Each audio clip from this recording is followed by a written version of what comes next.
Salam dəyərli müdavim və müəllimlər, hər vaxtınız xeyir olsun, hər birinizi xoş gördük. Mən Fidan İskəndərova. Bugün sizləri həm MİQ, həm də sertifikasiyaya uyğun olan 3 mətn izahı ilə tanış etmək istəyirəm. Vaxt itirməyək, başlayaq izahlara. Mən bu kənddə heç vaxt kitab görməmiş uşaqları gördükcə narahat oluram. Gənc müəllim dedi. Uşaq dünyaya gəlibsə, oxumalı, düşünməlidir. Cəhalət qalan yerdə işıq olmaz. Kəndin ağsaqqalı dərindən kök sötürdü. Oğul, sən yaxşı deyirsən, amma camaat çörək dərdindədir. Kim kitabı fikirləşər? Çörək də kitabdan başlayır, ağsaqqal. İnsan savadlı olsa da, torpağını da yaxşı becərər, haqqını da tələb edər. Ən böyük kasıblıq cəhalətdir. Ağsaqqal başını buladı. Dünya belə gəlib, belə də gedəcək. Sən özünü yorma. Yox, müəllim inadla dedi. Bir uşaq oxusa, o biri ondan nümunə götürəcək. Biri işıq yandırsa, qaranlıq dağılmağa başlayar. Gərək kim isə başlasın. Ən azından biri başlasın, əminəm ardı gələcək. Uğura gedən yolda bir işıq da biz yandıraq. Mətnə əsasən müəyyən edilə bilər. Baxaq.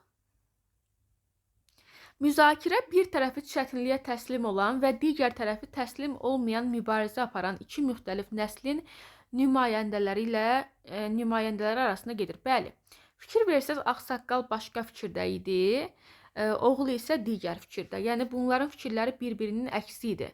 Yəni, fikirlərində bir-biri ilə uyğunluq yox idi.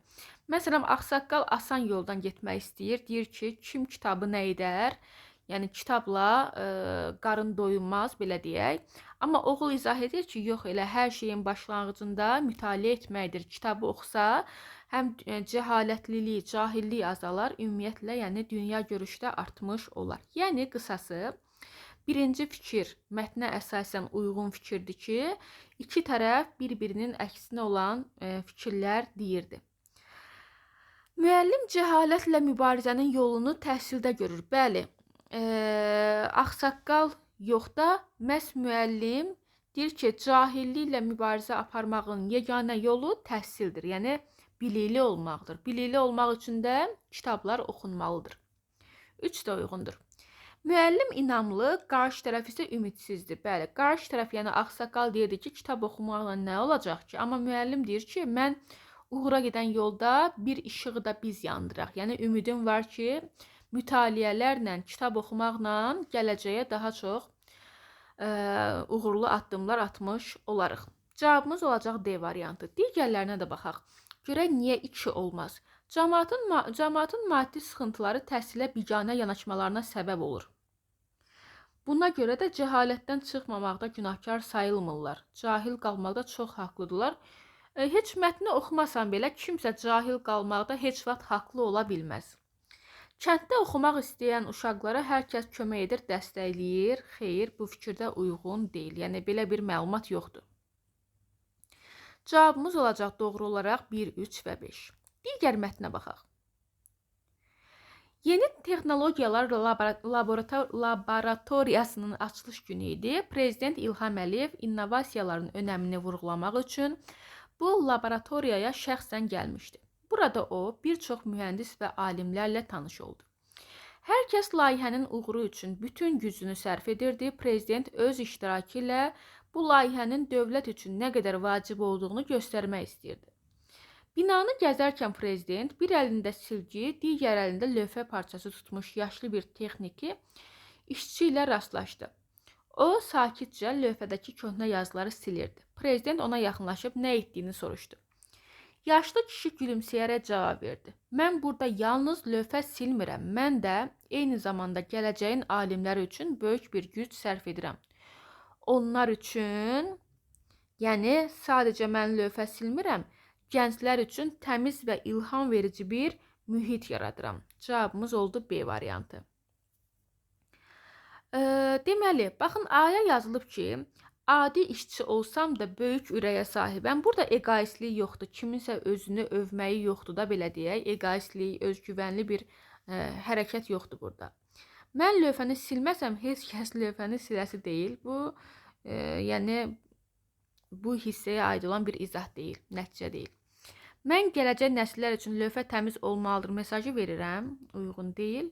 Yəni elə bir şey olsaydı deyərdi ki, mən örnək olum deyə belə bir hərəkət edirəm ki, hamıya maarifləndirici bir mesaj ötürüm. Elə bir qərar yoxdursa, deməli bu ən azı indiki dövr üçün nəsə etməyə çalışır. Yəni bundan sonraki dövrlər üçün kiməsə öyüd nəsihət vermir, kiməsə mesaj vermir.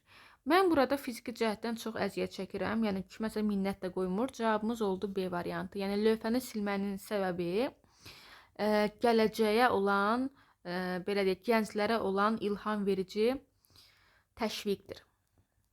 Səhra tülküləri Səhra tülküləri daha çox fennek adı ilə tanınır və əsasən Şimali Afrikanın səhra bölgəsində yaşayırlar. Bu heyvanlar öz kiçik ölçüləri və iri qulaqları ilə diqqət çəkirlər. Yetkin fennek tüklərinin uzunluğu 24-40 cm arasında dəyişir. Qulaqları isə bədənlərinə nisbətən olduqca böyük, yəni 15 cm-ə qədər ola bilir. Fennek tülküləri haqqında daha çox məşhur filmlər və çox tanınmış xarici populyar mənbələr onları çölün amansız yırtıcısı kimi təqdim etsə də, əslində onlar daha çox gecə aktiv olan və həşərat, kərtənkələ, meyvə kimi qidalarla dolanan canlılardır. Yalnız aclıq və qida çatışmazlığı zamanı daha aqressiv davranışlar göstərə bilirlər. 1983-cü ildə zooloq Michael Bright tərəfindən aparılan müşahidələr bu tülkülərin əsasən zibil və qalıqlarla qidalandığını ortaya çıxarmışdı ki, bu da onların yırtıcı obrazına zidd idi. Onların iri qulaqları yalnız eşitmə qabiliyyəti üçün deyil, həm də bədən istiliyini tənzimləmək üçündür. Beləliklə, qulaqlar istiliyi xaricə yönəldərək heyvanın susuz və isti şəraitdə yaşamasına imkan yaradır. Fennek tülküləri ekosistem üçün də əhəmiyyətlidir. Onlar torpağı eşərək həşərat və sürünənlərin populyasiyasını tənzimləyir, həmçinin tullantıları təmizləyərək təbii balansın qorunmasına xidmət edir. Mətndə görək, mətni oxuyandan sonra hansı nəticəyə gəlmək olar? Bəli, səhra tülküləri ekosistemdə tarazlayıcı rol oynayır. Bəli, bu hissə haqqında var. Bax, ekosistem üçün əhəmiyyətlidir. Torpağı eşərək həşərat və sürünənlərin populyasiyasını tənzimləyir. Həmçinin tullantıları təmizləyir. Bəli, tarazlayıcı rol oynayır. Bax, balans elə tarazlanmaq deməkdir. Bir uyğundur. Yalnız ekstremal şəraitdə aqressiv ola bilirlər. Yəni hər zaman aqressiv olmurlar da, aclıq və qida çatışmazlığı zamanı daha aqressiv göstərə bilirlər özlərini. Uyğun cavabımız olacaq 1 və 3. Onların iri qulaqları yalnız eşitmə funksiyası daşıyır. Xeyr, bax, iri qulaqlar sayəsində, baxın bu hissədə, iri qulaqları yalnız eşitmək üçün deyil, həm də bədən istiliyini tənzimləyir. Ona görə 2 səhvdir. Əsasən çox az yayılmış mənbələrdə vəhşi obrazında təqdim olunurlar. Belə bir fikir yoxdur. Cavabımız uyğun olaraq oldu B variantı. Belə əziz müdavimlər, bu tip mətnləri davamlı olaraq işləmək istəyirsinizsə, MİQ və sertifikasiya olsun, fərq etməz. Hər iki sahə üzrə mətnləri davamlı olaraq işləmək istəyirsinizsə, həm bizim 250 mətndən ibarət olan toplumuzu əldə edə bilərsiniz. 077 314 06 06 nömrəsinə yazmaqla da ətraflı məlumat əldə edə bilərsiniz ki, toplumuzu hardan əldə edəsiniz. Eyni zamanda bizim ödənişli yaxud ödənişsiz qruplarımızla izləməklə həmin qəbul səviyyəli, imtahan səviyyəli mətnlərlə tanış ola bilərsiniz. İzah yararlı oldusa bəyənib paylaşmağı unutmayın.